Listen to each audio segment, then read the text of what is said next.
سورہ یوسف آیت نمبر 77. قَالُوا إِن يَسْرِقْ فَقَدْ سَرَقَ أَخٌ لَهُ مِن قَبْلُ. انہوں نے کہا اگر اس نے چوری کی ہے تو بے شک اس سے پہلے اس کے بھائی نے بھی چوری کی تھی. یعنی یہاں پر کون بول رہے ہیں؟ حضرت یوسف علیہ السلام کے بھائی. اور کس کے حق میں بول رہے ہیں؟ بنیامین اور اس کے بھائی کے بارے میں. کون سے بھائی کے بارے میں؟ حضرت یوسف علیہ السلام کے بارے میں. یعنی وہ کیا کہہ رہے ہیں کہ بے شک اگر اس نے چوری کی ہے تو اس سے پہلے اس کے بھائی نے بھی چوری کی تھی. یعنی یہ ایک الزام لگا رہے ہیں جو کہ کس پہ لگا رہے تھے؟ حضرت یوسف علیہ السلام پر. تو ساتھ میں بنیامین کی بات کرتے کرتے حضرت یوسف کا ذکر بھی انہوں نے کر دیا. آٹومیٹلی جب انسان کو کوئی ایک غم ملے تو اسے پچھلا غم بھی یاد آ جاتا ہے, یا کوئی ایک بھائی کی بات ہو تو دوسرے بھائی کے بھی کردار سامنے آ جاتا ہے. تو یہاں پر انہوں نے یہ وضاحت دینے کے لیے کہ اس سے پہلے اس کا بھائی بھی ایسے ہی چوری کر چکا ہے. کیا کیا تھا کنعان میں؟ حضرت یوسف علیہ السلام نے سننے یعنی روایات میں ملتا ہے کہ کنعان میں حضرت یوسف علیہ السلام نے اپنے ہی خاندان کا کوئی یہاں پہ باندھنے والے بیلٹ ہوتے تھے وہ اس نے چرایا تھا. جبکہ وہ چرایا نہیں گیا تھا, وہ بھی ایسی جیسے بنیامین کے غلے میں رکھ دیا گیا تھا, ایسی ہی حضرت یوسف کو اپنی طرف اپنے پاس رکھنے کے لیے کسی نے ان کے رکھ دیا تھا. یعنی کہ ان کے ہاں چوری کی سزا یہی تھی نا کہ جہاں سے چوری والی چیز نکلے گی وہی شخص اسی بندے کو دے دیا جائے گا. تو کنعان میں حضرت یوسف علیہ السلام کو کوئی خاندان کے لوگ اپنے پاس رکھنا چاہتے تھے تو انہوں نے یہ کھیل اس کے ساتھ کھیلا تھا. تو یہاں پر یعنی کہ اسی طریقے سے یہ الزام اپنے بھائی کے بارے میں بھی لگا رہے ہیں کہ اس کے بھائی بھی پہلے یہ چوری کر چکے ہیں. اور اس سے پہلے یعنی یہاں پر یہ چوری کا الزام لگا رہے ہیں, اور اسی طرح ایک اور الزام بھی ان کے اوپر لگا تھا. وہ کون سا تھا؟ عزیز مصر کی بیوی نے الزام لگایا تھا کہ یہ مجھے پھسلا رہا تھا, یعنی یہ مجھے برائی کی طرف بلا رہا تھا. حضرت یوسف علیہ السلام پر دو قسم کے الزامات لگائے گئے, دونوں ہی کون سے تھے؟ دونوں الزام جھوٹے تھے, غلط تھے.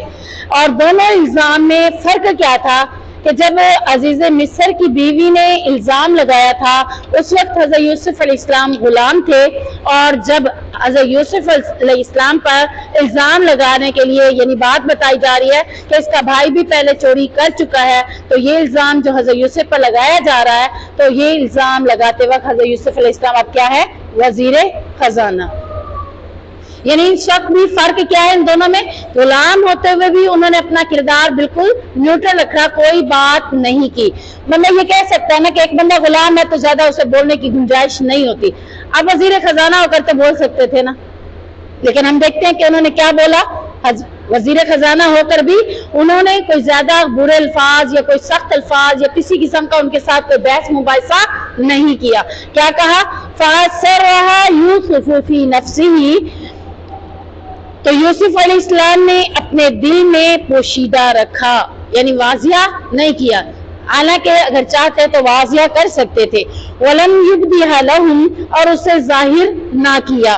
قَالَ أَنْتُمْ شَرٌّ مَكَانًا, کہا تم مرتبے میں زیادہ برے ہو, یعنی تمہارے اندر شر بہت زیادہ درجے کا پایا جاتا ہے, بہت برے درجے کا.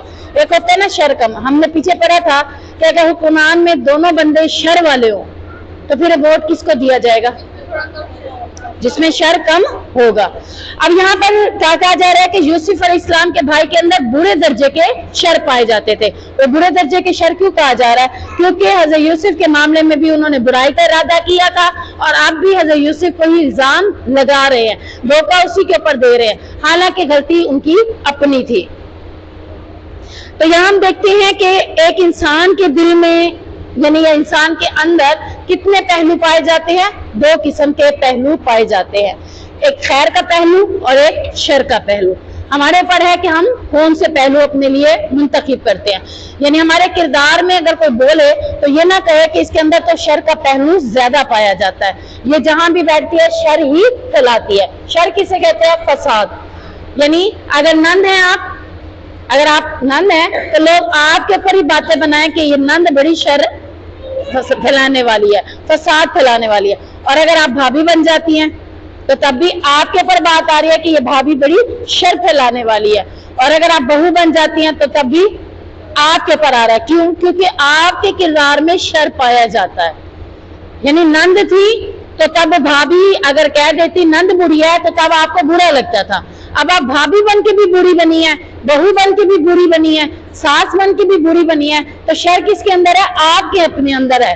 تو آپ ایسے کردار کے مالک بنے کہ یوسف علیہ السلام کے بھائی غلط سوسائٹی میں پڑھنے کی وجہ سے برے درجے کے شر ان کے اندر پایا جاتا تھا, اور حضرت یوسف علیہ السلام کے اندر کون سا شر پہلو پایا جاتا تھا؟ خیر کا پہلو. اب اس واقعے سے ہم نے یعنی ان دونوں پہلوؤں سے ہم نے اپنے لیے کون سا پہلو چننا ہے؟ خیر کا پہلو. کہ میں نند بھی ہوں تو تب بھی لوگ کہیں کہ یہ بہت اچھی ہے, میں بھابھی بن جاؤں تو تب بھی لوگ کیا کہیں؟ یہ اچھی ہے. میں بہو بن جاؤں تو تب بھی لوگ کہیں یہ اچھی ہے, اس کا کردار بڑا صاف ہے. میں ساس بن جاؤں تو تب بھی لوگ میرے کردار کے بارے میں کہیں کہ اس کے اندر خیر کی باتیں پائی جاتی ہیں. یہ فسادی عورت, یعنی دوسرے لفظوں میں ہم کیا کہیں گے؟ یہ فسادی عورت نہیں ہے. تو انشاءاللہ ہم نے ایسا بننا ہے کہ لوگ ہمارے اوپر شر کی بات کا الزام نہ لگا سکیں. تو ہر انسان کے اندر دو پہلو ہیں. آپ نے اپنے بارے میں لوگوں سے پوچھنا ہے. کون سے لوگوں سے پوچھیں گے؟ آپ کو پتا چلے گا کہ آپ شر کا پہلو رکھتی ہیں یا خیر کا. ہاں جی, خیر خواہ سے نہیں. خیر خواہ تو آپ کو کہہ دے گا کہ آپ اچھی ہیں. آپ صلی اللہ علیہ وسلم نے فرمایا تم میں سے سب سے بہترین وہ ہے جس کے گھر والے اس کے اخلاق سے متاثر ہیں. اپنے گھر والوں سے پوچھے میرے اندر شر کے پہلو ہیں یا خیر کے, آپ کے گھر والے آپ کو بتائیں گے. کیوں؟ کیونکہ وہ 24 گھنٹے آپ کے ساتھ رہتے ہیں. وہ آپ کے بارے میں بتائیں گے کہ آپ میں کیا کیا برائی ہے. اور اگر وہ حق میں آئینہ دکھاتے ہیں تو ہم کیا کہتے ہیں؟ بس کرو, ہم اتنے بھی گئے گزرے نہیں ہیں. تو وہ اصل میں ہوتا ہے کیونکہ وہ ساتھ رہنے والا جلدی نوٹ کرتا ہے کہ آپ کے اندر کیا معاملہ پایا جاتا ہے. تو اگر آپ اپنے آپ کو خیر میں بدلنا چاہتے ہیں تو اپنے گھر والوں سے پوچھیں گے کہ آپ کے اندر کون سا پہلو زیادہ پایا جاتا ہے. تو حضرت یوسف علیہ السلام میں خیر کا پہلو تھا, اور حضرت یوسف علیہ السلام کے بھائیوں کے اندر کیا اللہ کہہ رہا ہے؟ قال انتم شر مکانا, کہا یوسف علیہ السلام نے کہ تم تو برے درجے کے شر میں پائے جاتے ہو. واللہ اعلم بما تصفون, اور اللہ زیادہ جاننے والا ہے جو تم بیان کر رہے ہو کہ واقعی تمہارا بھائی یوسف ایسا تھا یا نہیں تھا. حالانکہ اگر بنیامین کے پیالہ نکل بھی آیا ہے تو ایک بھائی کو اپنے بھائی کے اوپر اعتماد ہونا چاہیے کہ نہیں ہونا چاہیے؟ مجھے کوئی کہہ دے کہ آپ کی بہن نے ایسا کیا ہے, بھائی بھائی کو زیادہ جانتا ہے, بہن بہن کو زیادہ جانتی ہے, کیونکہ بھائی کی سوسائٹی باہر کی ہے, بہن اتنا نہیں جانتی جتنا بھائی جانے گا.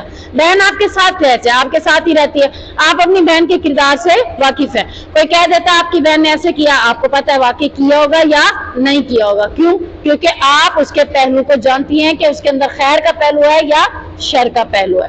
وہ چاہے آپ کی کسی کی بہو بن جاتی ہے, کوئی کہتا ہے تمہاری بہن ایسی بہو ہے, تو آپ سمجھ جائیں گے کہ ساس کا معاملہ نہیں ہے, بہو کا ہے. اور اگر آپ خود ہی شر کے پہلو والے ہیں تو آپ کہیں گے نہیں میری بہن تو ٹھیک ہے, ساس ہی غلط ہے.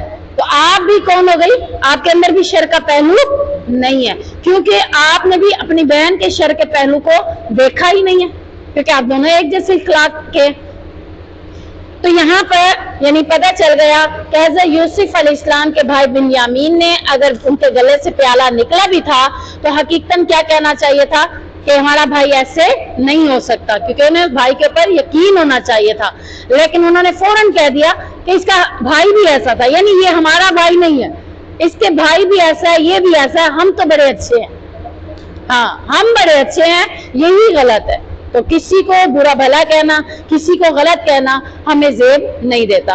اور اگر اسی معاملے میں یعنی آپ لیڈنگ پوزیشن پر ہیں, آپ صدر ہیں, آپ وزیر ہیں, آپ کے پاس کوئی عہدہ ہے, اور کوئی آپ کو کہتا ہے کہ فلاں نے ایسا کیا ہے, تو کیا سب سے پہلے آپ اس کے بارے میں کیا کریں گی؟ تحقیق کریں گی. آپ ٹیچر کے عہدے پر ہیں, بچی آ کے کہہ دیتی ہے. آپ ہیڈ کے عہدے پر ہیں, کوئی بھی اسٹوڈنٹ آ کے آپ کو اسکول کے معاملے میں کچھ بھی بتا سکتا ہے, آپ فوراً کاروائی نہیں کریں گے. کیا کریں گے؟ پہلے تحقیق کریں گے, کیونکہ لیڈنگ پوزیشن پر بندے کو پہلے تحقیق کرنی ہوتی ہے. اور اگر اسے پہلے سے ہی معاملہ پتا ہو, جیسے حضرت یوسف علیہ السلام کو پہلے سے ہی پتا ہے, تو انہوں نے تحقیق نہیں کی, کیونکہ انہیں پہلے سے ہی پتا ہے نہ میں چور ہوں نہ میرا بھائی چور ہے, یہ تو معاملہ ہمارا ہے نا, اللہ نے مجھے ایک تدبیر سکھائی ہے, تو انہیں پہلے سے ہی پتا تھا. اور اگر کسی معاملے میں ہمیں پہلے سے ہی پتا ہے تو ہم اس کے بارے میں کیا کریں گے؟ ہم فوراً یعنی کہ کوئی اس میں یہ بات نہیں کریں گے کہ تم نے ایسا کیوں کیا، فلاں نے ایسا کیوں کیا. اگر ہم دیکھ بھی رہے ہیں کہ شر کا پہلو اسی میں ہے اور خیر کا پہلو اس میں ہے جس کے اوپر الزام لگ رہا ہے، ہم بات کو اگنور کرنے کی کوشش کریں گے. یا اگر میرا اپنا ہی معاملہ ہے اور میں دیکھ رہی ہوں کہ اگلا بندہ جھک ہی نہیں رہا، تو مجھے کیا کرنا ہوگا؟ پھر اگنور کرنا ہوگا. میں کہہ رہی ہوں میں ٹھیک ہوں، میری ساس ٹھیک نہیں ہے، اگزامپل دے رہی ہوں، اور ساس کہہ رہی ہے میں ٹھیک ہوں، تم ٹھیک نہیں. اب یہاں پہ کیا کرنا چاہیے؟ بڑا تو پھر بھی بڑا ہے نا، چھوٹے کو اگنور کرنا چاہیے. اور اگر بڑا وصف والا ہے، اس کا دل کھلا مالا ہے، کھلے دل کا مالک ہے، کیونکہ اسے پتا ہے میں بڑی سیٹ پر ہوں، تو اسے کھلے دل کا مالک ہونا بھی چاہیے. اسے چھوٹوں کی غلطیوں کو کیا کرنا چاہیے؟ اگنور کر دینا چاہیے، معاف کر دینا چاہیے. تو دونوں میں یہ وصف ہونا چاہیے. قالوا یا ایھا العزیز ان له ابا شیخا کبیرا فخذ احدنا مکانہ، یعنی انہوں نے کہا اے عزیز، بے شک اس کا ایک برا باپ ہے، سو تم کیا کرو؟ فخذ احدنا مکانہ، تو تم ہم میں سے کسی ایک کو اس کی جگہ پر رکھ لو. یعنی جب بھائیوں نے حضرت یوسف علیہ السلام پر الزام بھی لگایا تو آپ نے کون سا رویہ اختیار کیا؟ ان کے معاملے میں نرم رویہ اختیار کیا، کوئی بات نہیں کی. قرآن کی آیت کیا کہہ رہی ہے؟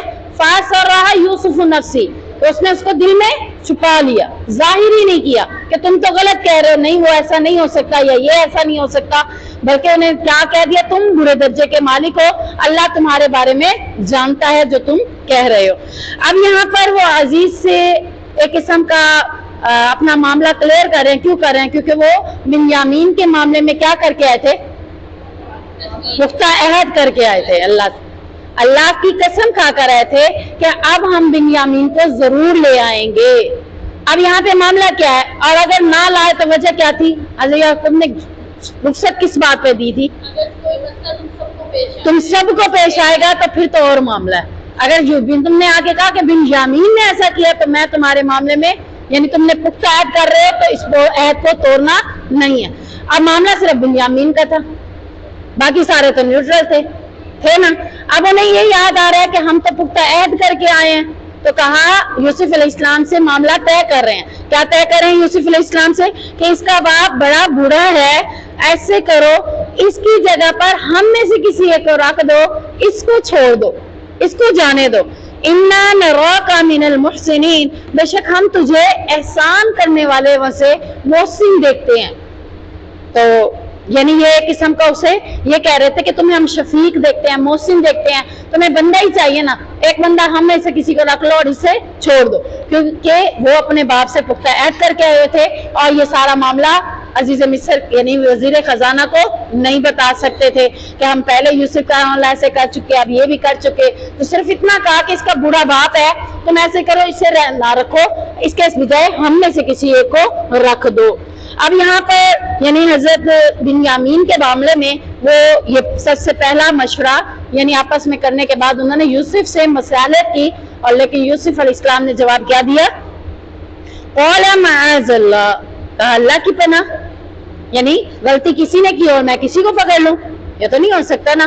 کہا اللہ کی پناہ ان ناخذ الا من وجدنا متاعنا عنده، کہ ہم اس کے سوا کسی کو پکڑیں جس کے پاس ہم نے اپنا سامان پایا ہے. اِنَّا إِذًا لَظَالِمُونَ، اگر ہم نے ایسا کیا تو اس وقت ہم کیا ہو جائیں گے؟ ظالم.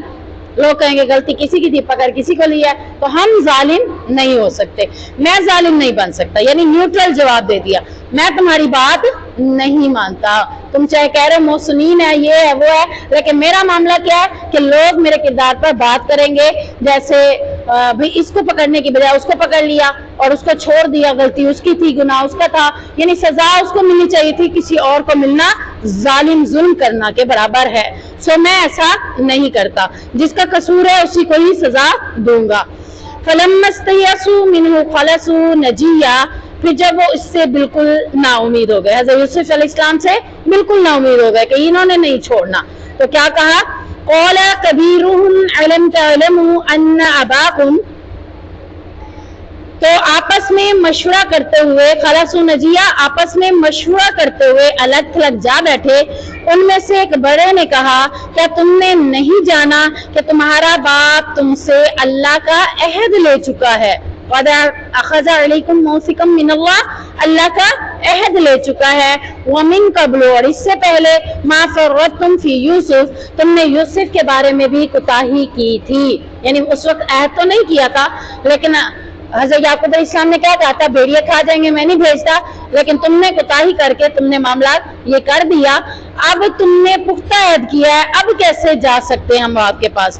فلن ابرح الارض، میں اس زمین سے نہیں ہلوں گا۔ کون کہہ رہا ہے؟ صرف ایک، کبیرون، ان میں سے ایک بڑے نے کہا۔ اب اسی کے بارے میں آتا ہے، دیکھیں جہاں سارے برے ہوں، میں نے آپ کو یہی کہا نا، دو لیڈر برے ہیں، دونوں میں سے کسی ایک میں شر ضرور کم ہوگا۔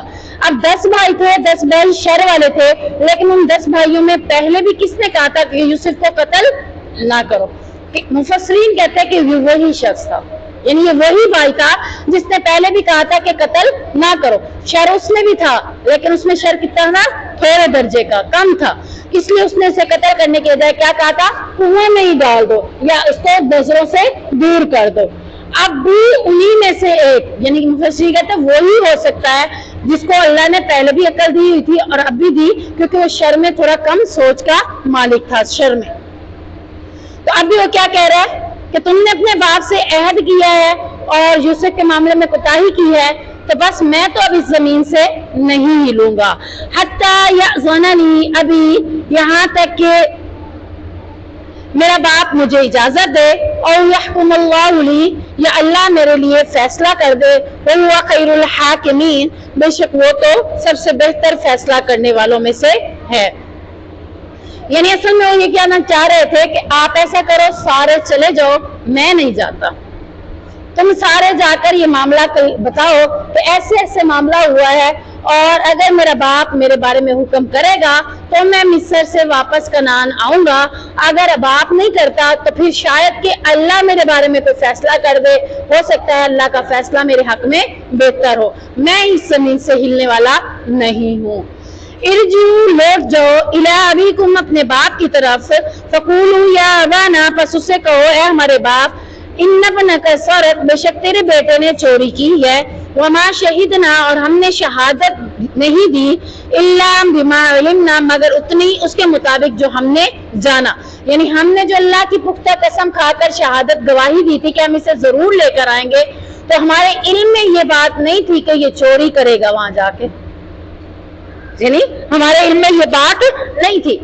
اب یہ کیا ہے، ہم اس بات کے اوپر پختہ عہد نہیں کیا تھا، ہمیں اگر یہ پتا ہوتا کہ یہ چوری کرے گا تو ہم یہ قسم نہ کھاتے، یعنی ہمارے علم میں یہ بات نہیں تھی۔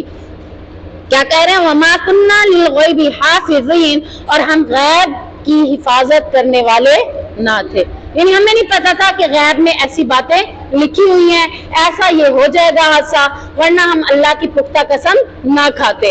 ہم نے تو اللہ کی پختہ قسم اپنے علم کے مطابق کھائی تھی کہ ہمارا علم کیا تھا کہ ہم اسے ضرور واپس لے آئیں گے، یعنی اب ہماری نیت صاف تھی۔ اصل میں کیا ہے، ہمارا علم کیا ہے، ہماری نیت کیا ہے، بالکل صاف تھی، ہم تو اسے لانا چاہتے تھے، لیکن ہمیں نہیں پتا تھا کہ غیب میں ایسا بھی لکھا ہے۔ سو آپ جا کے اپنے والد سے یہ بات کرو، میں نہیں جاتا، یعنی ایک تو شرمندہ تھا، میں نہیں جاتا، دوسرا میں بھی یہاں سے نہیں ہلتا۔ وَاسْعَ لِلْقَرْيَةِ الَّتِي كُنَّا فِيهَا وَالْعِيرِ الَّتِي أَقْبَلْنَا فِيهَا،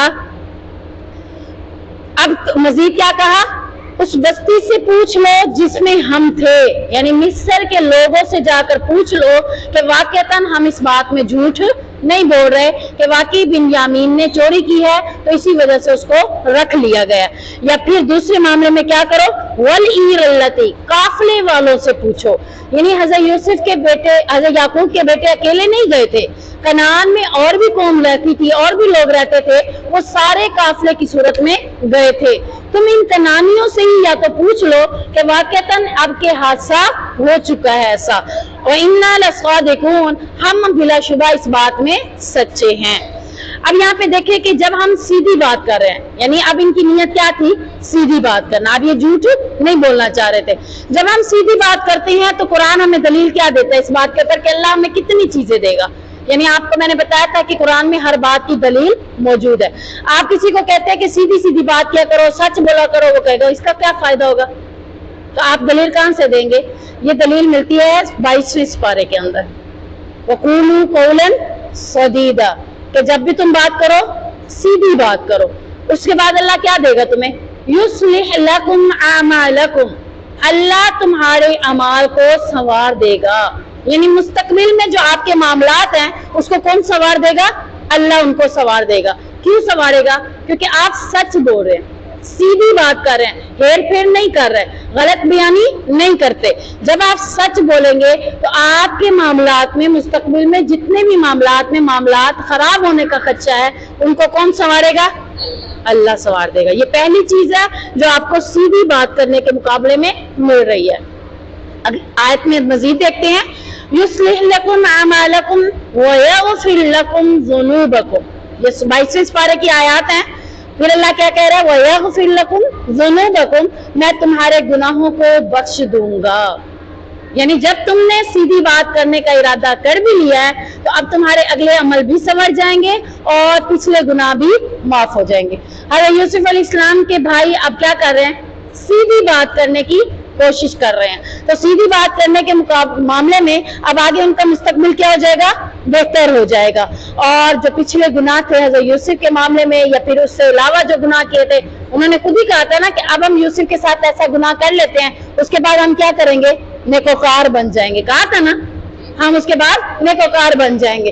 تو اللہ کہہ رہا ہے پچھلے گناہوں کو پھر تمہارے میں معاف کر دیتا ہوں۔ تو حضرت یوسف کے بھائیوں کے ساتھ دونوں چیزیں اللہ تعالیٰ نے انہیں آگے جا کر دی بھی صحیح، ان کے معاملات کو بھی سنوار دیا اور ان کے گناہوں کو، غلطیوں کو بھی معاف کر دیا۔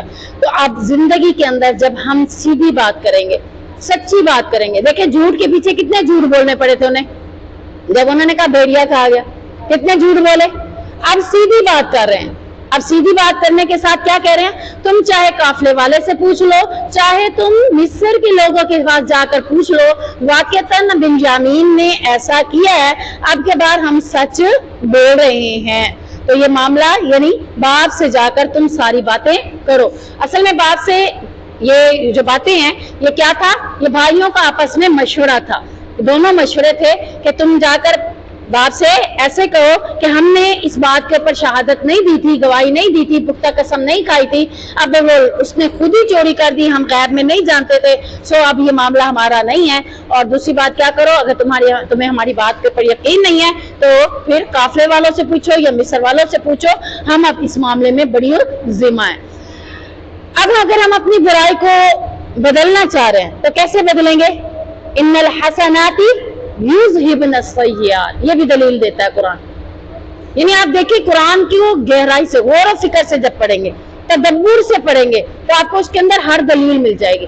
میں آپ کو کہتی ہوں برائی چھوڑ دو، برائی کو بدل دو، کس میں بدلنا ہے؟ آپ کہیں گے اللہ کہہ رہا ہے ان الحسنات، نیکی میں بدل دو۔ یعنی تم جو گناہ کرتے تھے ان گناہوں کے مقابلے میں آپ کیا کرنا شروع کر دو؟ نیکی۔ اگر تم جھوٹ بولتے تو آپ کیا بننا شروع کر دو؟ سچ۔ اگر تم کسی کے ساتھ حق تلفی کرتے تھے تو اب اس کو زیادہ دینا شروع کر دو۔ اگر کسی نے کسی کا نقصان کیا تھا تو اس کا نقصان کی بجائے اسے فائدہ دینا شروع کر دو۔ اب وہ جو تم کام کرو گے تو پچھلے کیا ہو جائیں گے؟ معاف ہو جائیں گے۔ تو برائی کو ہم نے کس میں بدلنا ہے؟ ہمیشہ اچھائی میں بدلنا ہے، نیکی کے ساتھ بدلنا ہے، اور یہ سارے معاملے ہم نے انشاءاللہ کرنے ہیں۔ تو یہ بھی اپنی برائی کو اب اچھائی کے ساتھ بدلنے کی کوشش کر رہے تھے۔ پہلے ایک برائی ہو چکی نا یوسف کے معاملے میں، لیکن اب اچھائی کر رہے تھے، اب سچ بول رہے تھے۔ قَالَ بَلْ سَوَّلَتْ لَكُمْ أَنفُسُكُمْ أَمْرًا، حضرت یعقوب علیہ السلام نے کہا بلکہ تمہارے لیے تمہارے دلوں نے ایک کام مزین کر دیا ہے۔ یہی بات تب بھی کہی تھی، یوسف کے معاملے میں بھی سیم یہی ورڈنگ انہوں نے استعمال کی تھی کہ تمہارے دلوں نے ایک بات مزین کر دی ہے، تم نے اسے میرے سامنے پیش کر دیا ہے، تو پھر میں کیا کروں گا؟ اس وقت بھی انہوں نے کہا تھا فَصَبْرٌ جَمِيلٌ، میں اچھا صبر کروں گا۔ اور ہم اچھا صبر میں پڑھ چکے ہیں، وویلا کرنا اچھا صبر ہے، شور مچانا اچھا صبر ہے، شروع ہو دھو لینا اچھا صبر ہے۔ صبر کسے کہا جاتا ہے؟ جو پہلے وقت میں کیا جائے اسی کو صبر کہا جاتا ہے۔ صبر کے بارے میں حدیث میں آتا ہے الصبر ضیاء، چھوٹی سی حدیث ہے، صبر روشنی ہے، یعنی صبر کریں گے تو آگے آپ کو کیا ملے گی؟ روشنی ملے گی. اگر آپ وویلا کریں گے تو کبھی بھی آپ روشن راستے پر نہیں چل سکیں گے. تو صبر ہمیشہ آپ کے لیے روشنی کا باعث بن جاتا ہے. اسی طریقے سے صبر ہم نے کیا کرنا ہے, ابتدائی وقت میں صبر کریں گے تو تبھی صبر ہے. آپ رو لیں, پیٹ لیں, لو لیں, چلا لیں, ہائے میری ماں مر گئی, تمہیں کیا پتا, میں کیا کروں. اس کے بارے میں ایک حدیث میں بھی آتا ہے کہ انس بن مالک کہتے ہیں کہ نبی کریم صلی اللہ علیہ وسلم نے ایک قبر کے پاس ایک عورت کو روتے ہوئے دیکھا تو فرمایا, اے عورت اللہ تعالیٰ سے ڈر. قبر کے پاس عورت کو روتے ہوئے دیکھا تو کہا, اے عورت اللہ سے ڈر. اس نے کہا, میری جیسی مصیبت تم پر پڑی ہو تو تمہیں میرے دل کا حال معلوم ہو. یعنی جو مصیبت میرے پر آئی ہے اور میں رو رہی ہوں, اگر تمہارے پر وہ مصیبت آئے تو تمہیں تب پتہ چلے کہ رونا ہے یا صبر کرنا ہے. یعنی اللہ کے نبی اللہ سے ڈرا رہے ہیں, لیکن وہ ڈر نہیں رہی. کیا کر رہی تھی؟ شور مچا رہی تھی, وویلا کر رہی تھی. قبر کے پاس صرف رو نہیں رہی تھی بلکہ وویلا انداز میں رو رہی تھی. تو اس نے رسول اللہ صلی اللہ علیہ وسلم کو پہچانا نہیں تھا. تو جب لوگوں نے اس عورت کو بتلایا کہ یہ تو نبی کریم صلی اللہ علیہ وسلم تھے, تو وہ عورت رسول اللہ صلی اللہ علیہ وسلم کے پاس آئی اور کہنے لگی کہ میں نے آپ کو پہچانا نہیں تھا. تو آپ صلی اللہ علیہ وسلم نے فرمایا, یقیناً صبر تو وہی ہے جو آدمی ابتدائے وقت میں مصیبت کے وقت کرتا ہے. یعنی مصیبت کے پہلے وقت میں جو صبر کرتا ہے, صبر اسی کا نام ہے. 3 دن کے بعد کہیں مجھے صبر آ گیا, یہ صبر نہیں ہے. یہ تو آپ رو لیا, وویلا کر لیا, نوحہ کیا نا آپ نے, اور نوحہ کرنے والے کی سزا کیا ہے؟ اسے گندک کا لباس پہنایا جائے گا. یعنی خارش زدہ لباس, جس سے وہ اپنے آپ کو ہمیشہ خارش کرتا رہے گا. اب بھی حضرت یعقوب علیہ السلام کیا کہہ رہے ہیں کہ میں تو ہمیشہ صبر کروں گا, اور صبر میرا کیا ہے کہ میں رو تو رہا ہوں لیکن میں شکوے نہیں کر رہا, میں وویلا نہیں کر رہا, مایوس بھی نہیں ہے. مایوس ہے, انہیں پتہ ہے کیوں مایوس نہیں ہے, کیونکہ وہ خواب ان کے ذہن میں تھا کہ اللہ ایک وقت میں حضرت یوسف کو کسی عہدے کے ساتھ لے کر ضرور آئے گا. وہ مایوس نہیں تھے اور وویلا بھی نہیں کر رہے تھے. آپ دیکھیں, ایک بیٹا اگر فوت ہو جائے اس پہ صبر جلدی آ جاتا ہے, اور ایک بیٹا گم ہو جائے آپ کو طرح طرح کے خیالات آئیں گے. پتہ نہیں میرے بیٹے نے کھانا بھی کھایا ہے, پتہ نہیں کن کے ہاتھوں لگا ہے, پتہ نہیں چور تو نہیں بن گیا, پتہ نہیں اچھے لوگوں کے ہاتھ آیا کہ نہیں آیا. ایک وقت میں یہ خیالات نہیں آئیں گے, یہ آپ کو بار بار یہ غم ستائیں گے. مرنے والا کب تک یاد رہے گا؟ سال بھی یاد نہیں رہتا. 3 دن بیٹے کی کیفیت بتا رہی ہوں نا. سال بعد اگلے بیٹے کی شادی ہے تو کیا کر رہے ہوتے ہیں؟ سب کچھ بھولا ہوتا ہے, سارے گناہ ہو رہے ہوتے ہیں, سارے وہی کچھ. اب تو شادی ہے, اب تک کچھ بھی نہیں ہے. تو یہ بھول جانا اللہ کی طرف سے بھی ہے کہ ایک بندہ ایک بندے کو بھولے گا تو اگلے کی ڈیتھ کو بھی برداشت کر سکے گا.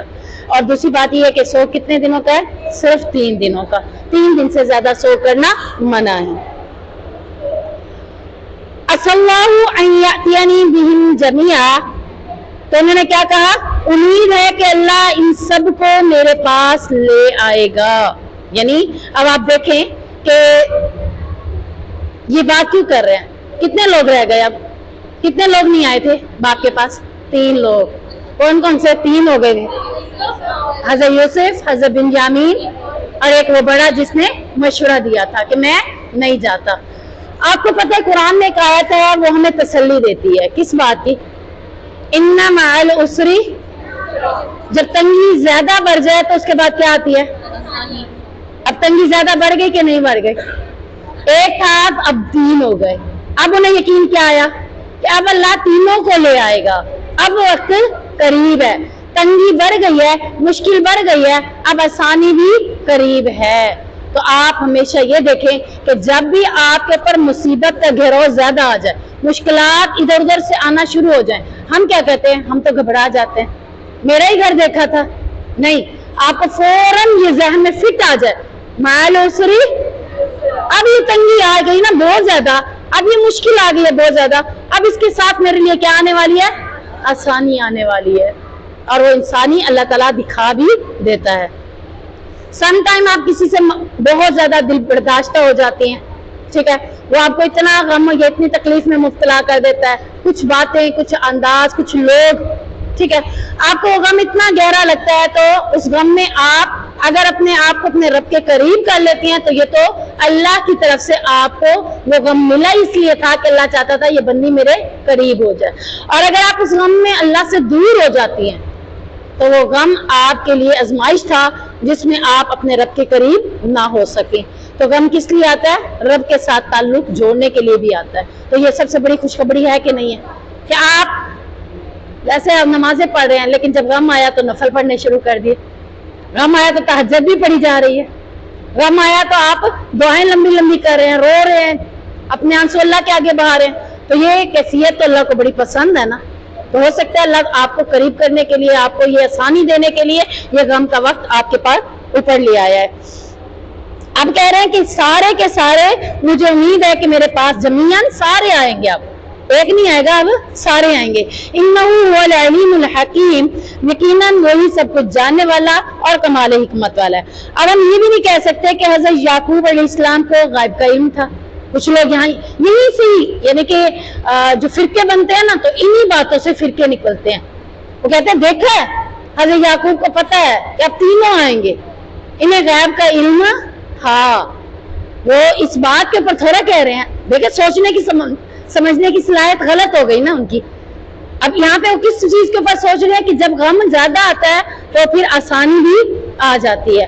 اب میرے غم کی شدت بڑھ گئی ہے. پہلے یوسف تھے, اب بنیامین بھی ہو گیا اور ایک اور بیٹا بھی ہو گیا, تو میرے غم کی شدت زیادہ ہو گئی ہے, تو اب آسانی بھی آئے گی. اگر انہیں غیب کا علم ہوتا تو وہ حضرت یوسف کو بھیجتے ان کے ساتھ. اگر انہیں غیب کا علم ہوتا تو کیا بنیامین کو بھیجتے, یا بنیامین کو بھیجتے وقت عہد لیتے کہ انہیں پتا ہوتا وہاں تو جا کے ایسا ایسا معاملہ ہوگا تو یہ ایسے آ جائیں گے. تو یہاں سے پتا چلا انہیں غائب نہیں پتا تھا. غیب کا علم کسے ہے؟ صرف اللہ کو.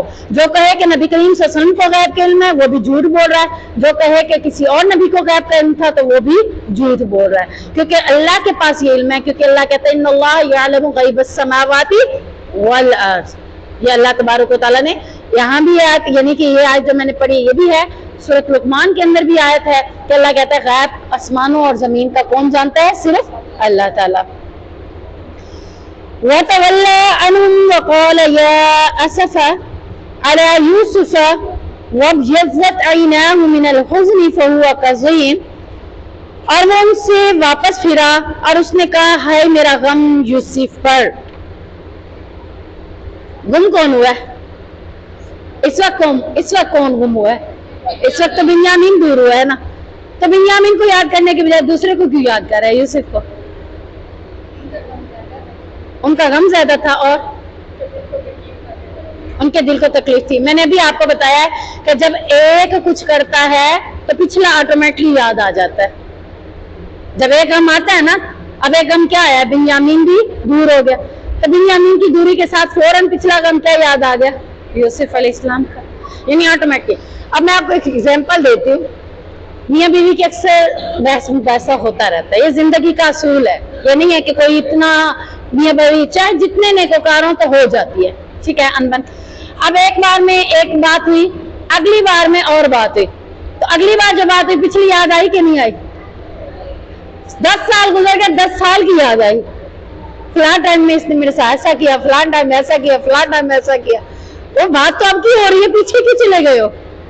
آٹومیٹکلی اگلے غم کے ساتھ پچھلا غم بھی یاد آ جاتا ہے. تو یہی وجہ ہے کہ یہاں پہ حضرت یعقوب علیہ السلام اگلے کے ساتھ ہی پچھلے کی بات کر رہے ہیں کہ ہائے میرا یوسف, یعنی میں تو یوسف کے معاملے میں بھی غمزدہ تھا, اب آگے بھی غمزدہ ہو گیا. اور یوسف کے غم میں کیفیت کیا ہو گئی؟ وَابْيَضَّتْ عَيْنَاهُ مِنَ الْحُزْنِ, اس کی آنکھیں غم سے سفید ہو گئیں. یعنی جیسے ہم کہتے ہیں نا سفید موتیا آ گیا, اب نظر کچھ بھی نہیں آتا. اور یہ کس وجہ سے ہوا؟ یوسف کی جدائی میں, غم میں ان کی آنکھیں سفید ہو گئی تھی. فَهُوَ كَظِيمٌ, پس وہ غم سے بھرا ہوا تھا. قظیم کہتے ہیں ایسے غم کو جو اوپر سے تو ظاہر نہ ہو لیکن اندر ہی اندر وہ کھائے جائے. ہم کہتے ہیں کہ آئے روز تمہاری حالت جیسے جیسے عجیب ہوتی جا رہی ہے, تم شکل سے عجیب ہوتے جا رہے ہو. کون سا غم ہے جو تمہیں اندر ہی اندر کھایا جا رہا ہے, تم کسی کو ظاہر نہیں کر رہے؟ سنا ہے نا یہ محاورہ. تو یہ قزیم غم ہے, یہ وہ غم ہے جو کسی کو ظاہر نہیں کرنا چاہ رہے. تو حضرت یعقوب علیہ السلام کو جتنا غم کی شدت تھی وہ ظاہر نہیں کر رہے. یا مجھے کوئی تکلیف ہے, ٹھیک ہے نا, میں آپ کو بتا بھی دوں, آپ وہ غم کی شدت کو سمجھ اس کیفیت کو نہیں پہنچ سکیں گے.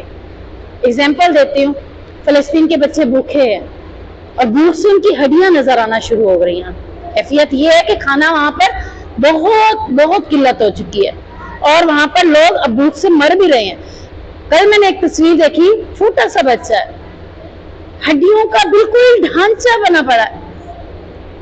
اب آپ بتائیں کہ جو بھوک کی کیفیت وہ محسوس کر رہا ہے, میں چاہے اس کی ہڈیوں کے ڈھانچے کو دیکھ رہی ہوں, میں وہ کیفیت نہیں میں سمجھ سکوں گی. جو غم اس کو ہے وہ میں اس کو فیل نہیں کر رہی. اور میں یہاں پہ کہتی ہوں کہ ہم پاکستانی ویسے تو فلسطین کے لیے ہمدردی دکھا رہے ہیں, درد ہمیں بھی سمجھ آ رہی ہے, لیکن دیکھتی ہوں جب ان کی ایونٹس, تب میں کہتی ہوں یہ کوئی غم نہیں ہے. کیا خیال ہے؟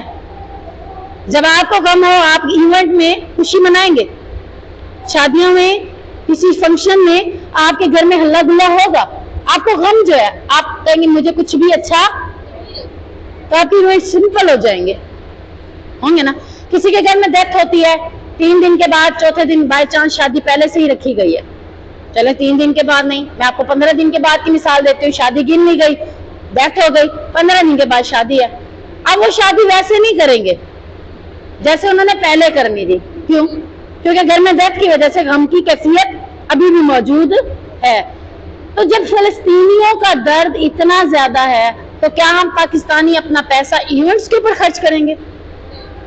ہمیں اپنا پیسہ ان کی تعاون میں خرچ کرنا چاہیے نا. یہ تو نہیں ہے کہ ہم اپنی خوشیوں میں مست رہیں, ہم تو بھئی کھائیں پیزے بھی, شاورمے بھی, ہر چیز بھی, اور ان کا درد ہمیں یاد ہی نہ رہے. یقین کریں بعض اوقات میں کھانا کھانا بیٹھتی ہوں نا تو مجھے یہ کیفیت جب ان کی ذہن میں آتی ہے نا تو مجھے ایسے لگتا ہے کہ مجھے کھانا اچھا نہیں لگ رہا. کہیں کل اللہ نے پوچھ لیا وہ بھوکے تھے تم کھا رہے تھے, تم نے کیا کیا؟ تو یہ درد جو ہے نا, یہ کیفیت جو ہے, یہ کون فیل کرتا ہے؟ جس کے ساتھ بیتتی ہے. تو حضرت یعقوب کے اوپر جو بیتی تھی حضرت یوسف کی جدائی اتنے سالوں سے, اس کی کیفیت عظیم تھی.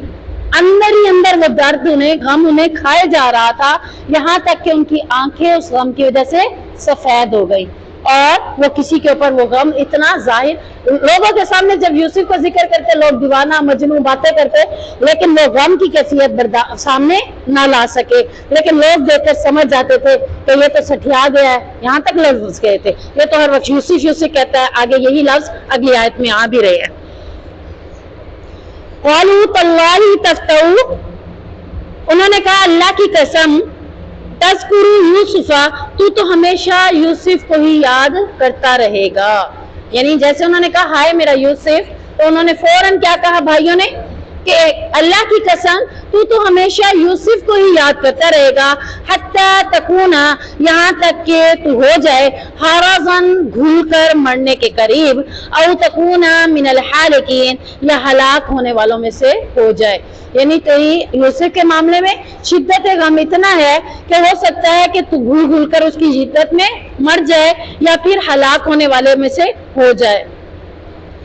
اب کہا قول انما اشکو بثی وحزنی الی اللہ, تو حضرت یعقوب علیہ السلام نے کہا میں تو اپنی ظاہر ہو جانے والی بے قراری اور اپنے غم کی شکایت صرف اللہ کی جناب میں کرتا ہوں. یعنی وہ کیفیت جو میرے اندر ہے اس کو ظاہر میں کس کے سامنے کرتا ہوں؟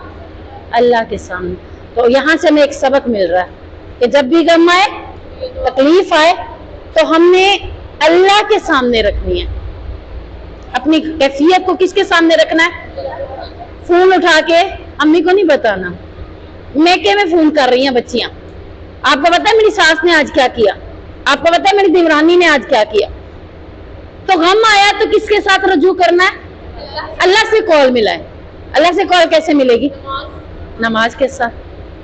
کہ ہے نا کہ جب تمہارا دل چاہے کہ تم رب سے گفتگو کرو تو نماز پڑھ لو, جب تمہارا دل چاہے کہ رب تم سے گفتگو کرے تو قرآن پڑھ لو. قرآن میں رب ہم سے گفتگو کر رہا ہے, ہم سے بات کر رہا ہے, ایسے کرو ایسے کرو. تو اللہ سے بات کرنی ہے, اللہ سے کال ملانی ہے. یہ حضرت یعقوب ہمیں سبق دے رہے ہیں کہ میں تو اپنے غم کی شدت, اپنی کیفیت, اپنی گریہ زاری کس کے سامنے رکھتا ہوں؟ اللہ کے سامنے. دیکھیں یہاں پہ 2 لفظ انہوں نے استعمال کیے ہیں, ایک ہے بسی اور ایک ہے حزنی. یعنی 2 لفظ استعمال کر رہے ہیں, اور یہ دونوں لفظ آتے تو اصل میں غم میں ہی ہے, لیکن ان کی معنی کیا ہے؟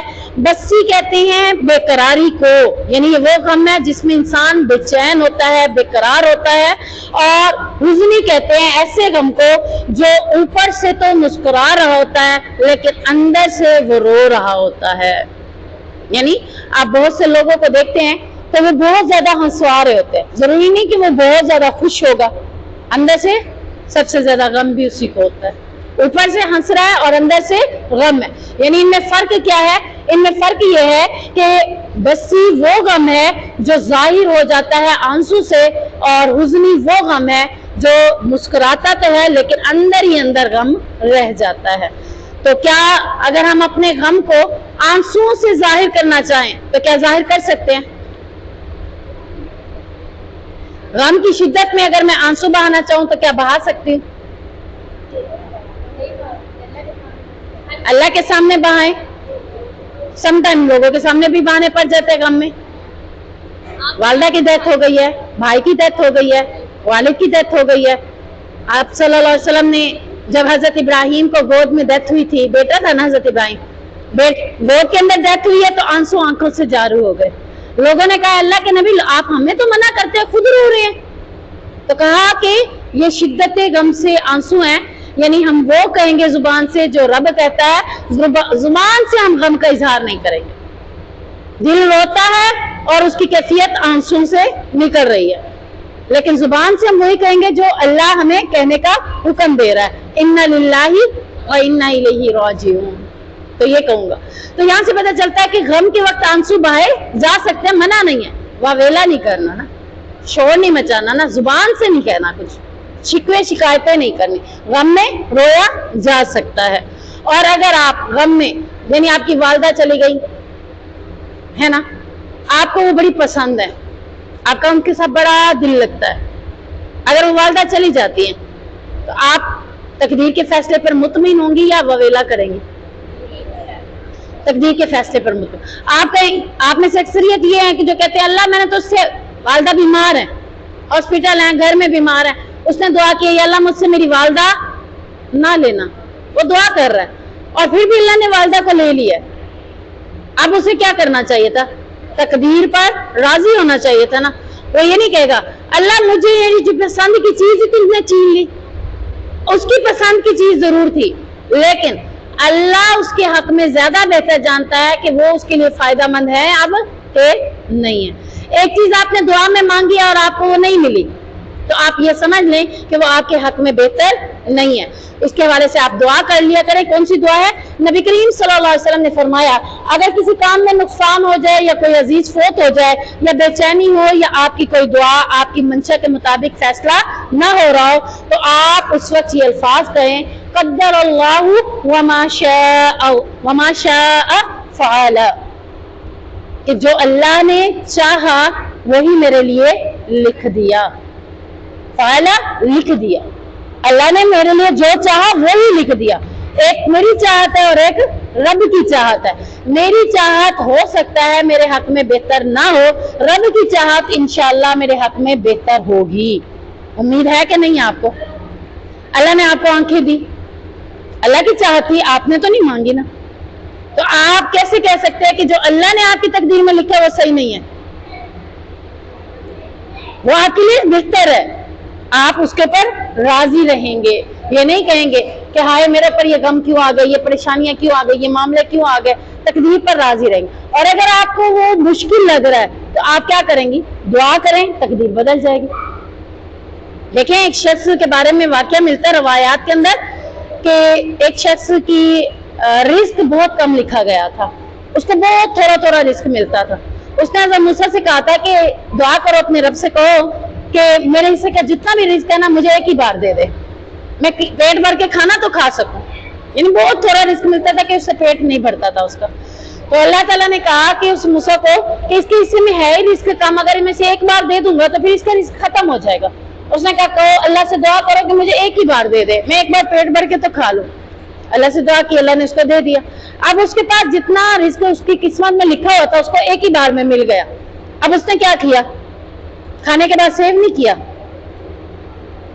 کل کام آئے گا، پرسوں کام آئے گا، اب تو مجھے سارا مل گیا تو مجھے خود اس کی کیئر کرنی ہوگی، نہیں، اس نے کیا کیا؟ جو کھانا تھا پیٹ بھر کے کھا لیا، باقی اللہ کے راستے میں خرچ کر دیا۔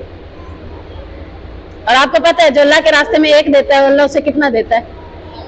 10 گنا بڑھا کر دیتا ہے، 700 گنا تک بڑھا کر دیتا ہے۔ کچھ وقت کے بعد حضرت موسیٰ نے اس شخص کو دیکھا تو وہ تو امیر بن چکا ہے، حیران ہوا کہ اس کو مل گیا تھا، یہ امیر کیسے ہو گیا؟ اللہ سے بات کی تو اللہ نے کہا یہ روایات میں ملتا ہے، حدیث نہیں ہے، یہ یعنی کہ آپ کو سبق سکھایا جا رہا ہے۔ اللہ نے کہا کہ جو میرا فیصلہ ہے وہ یہی ہے کہ جو ایک دے گا میں اس کو 700 گنا تک بڑھا دوں گا۔ اس نے اللہ کے راستے میں دیا تو اس کا رزق بڑھ گیا۔ تو تقدیر بدل گئی کہ نہیں بدلی؟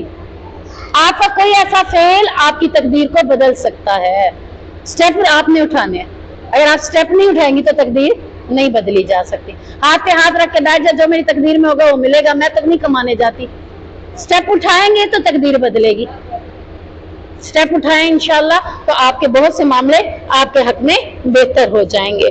تو انشاءاللہ العزیز یہ ہمارا وہ سبق تھا۔ اس کے بعد اگلی ایسی آیت کو ہم مکمل کرتے ہیں کہ بسی و حزنی اللہ، کہ میں اللہ کے سامنے اپنا دونوں غم ظاہر کرتا ہوں، یعنی ہے تو دونوں غم لیکن ان کی کیفیت مختلف ہے۔ وَعَالَمُ مِنَ اللَّهِ مَا لَا تَعْلَمُونَ، اور میں اللہ کی طرف سے جانتا ہوں جو تم نہیں جانتے، یعنی میں اللہ کی طرف سے جانتا ہوں، کیا جانتا ہوں؟ اللہ نے جو خواب دکھایا تھا حضرت یوسف کو، میں جانتا ہوں تم نہیں جانتے۔ اس بات میں یہ بات پوشیدہ ہے کہ میں اپنا غم اللہ کے سامنے رکھ رہا ہوں، مجھے پتا ہے حضرت یوسف مجھے ملیں گے، اور یہ کس بیس پر کہہ رہے ہیں کہ جو مجھے اللہ نے علم دیا وہ تمہیں اللہ نے نہیں دیا۔